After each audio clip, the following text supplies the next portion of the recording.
Selamat sore.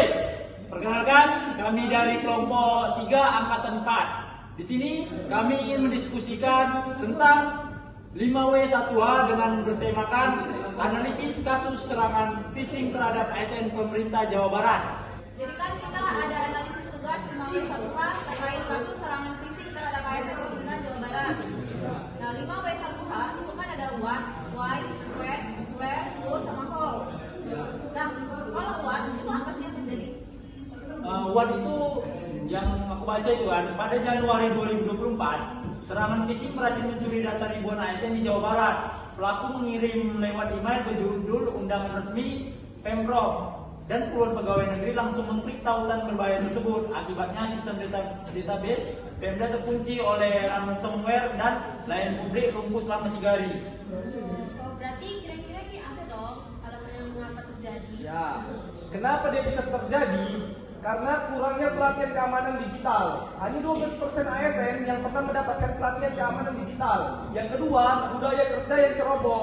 Banyak ASN yang menggunakan password lemah seperti contoh yang gampang diterka sama orang seperti 1, 2, 3, 4, 1, 2, 3, 4, 5, 6 dan sebagainya, menggunakan akses baju kertas. Dan yang terakhir, kurangnya kesadaran akan ancaman cyber. Banyak ASN tidak menyadari potensi risiko dari serangan phishing. Kapan kira-kira itu terjadi? Serangan terjadi pada Januari 2024 dengan dampak yang berlangsung selama beberapa hari. Lama juga ternyata dampaknya. Makanya itu kan kita perlu belajar gimana cara menangani ancaman-ancaman cyber itu kan, jangan asal ngeklik undangan atau klik link. Karena kita seorang ASN ya harus lebih berhati-hati. Iya. Terus di mana ini nih? Kejadiannya apa di mana? Kejadiannya ada, saya tahu di mana. Insiden ini terjadi di Jawa Barat, Indonesia. Oh, Jawa. Ya, di Jawa Barat.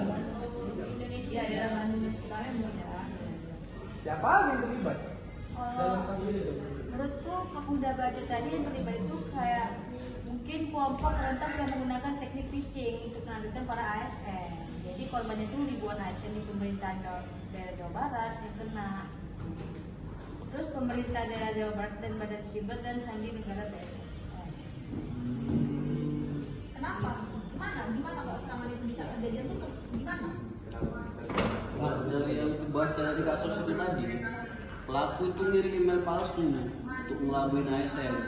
Jadi dia mengklik tautan berbahaya yang kemudian menginfeksi softwarenya, mengunci data dan menghentikan layanan publik.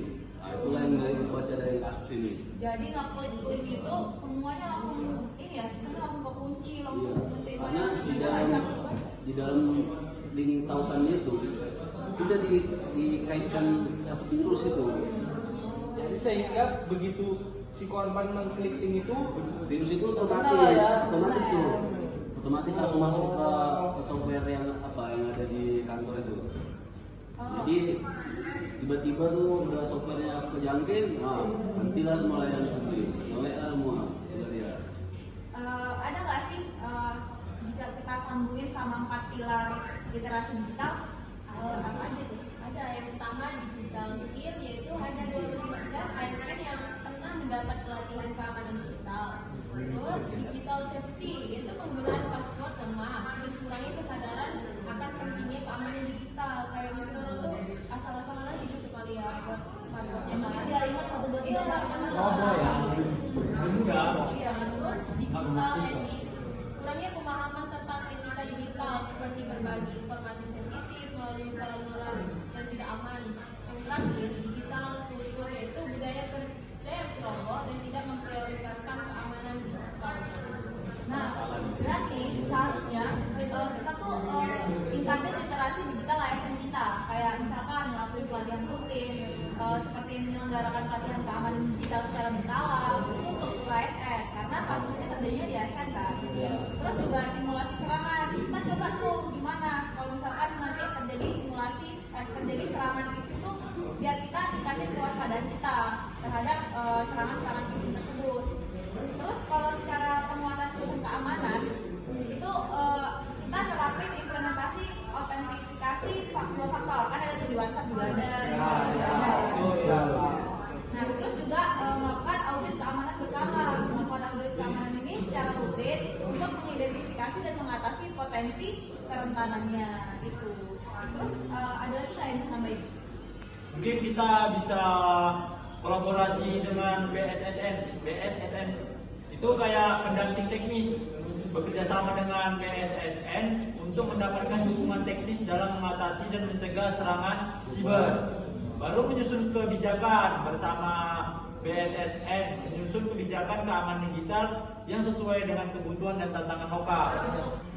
Demikianlah hasil diskusi dari kelompok 3. Jika ada kesalahan kami mohon maaf. Selamat sore. Apikna menjaga samagram, profesional, modern, teruji.